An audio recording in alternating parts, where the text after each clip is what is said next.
is so trots op myself. Ek het my e-book klaar gemaak vandag. Mense, 4,5 maande terug het ek begin met hierdie journey online. Ek het 'n besigheid in 'n boksie vir my gekoop.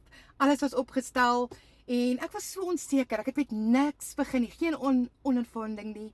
Gewone Suid-Afrikaanse vrou wat regtig in die was ek het mag so stel. Ek was in corporate. Ek het gashuis gehad, baie stil en ek moes net inkomste kry en ek het nooit gedink dit gaan so goed gaan nie.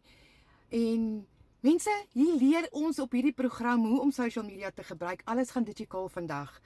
En nie vandag hier vorentoe. Ek meen as jy van jou foon af enige plek in die wêreld kan werk en in currency van dollar kan verdien. Why not? Why not? In jou eie besigheid opbou vir 'n legacy en soveel leer elke dag. Ek is op my 5de inkomststroom en dit is net amazing. Die ding verander jou as 'n persoon, jou lewe, jou skills bring vir jou inkomste. Glo my, dis die waarheid. So, as jy wil weet hoe ek en oor die 6.500 mense dit reeds reg kry, vra vir my vir daai guide. Ek stuur hom vir jou deur, gaan in my bio bo, my website is daar, sit jou e-mail in, kontak my en vra vir 'n voice note, ek sal nooit eers uitreik nie. Maar mense, hierdie is 'n geleentheid wat legit is, dit werk. So ek deel dit met jou, as jy wil begin van jou foon af enige plek begin geld maak. Legacy builders.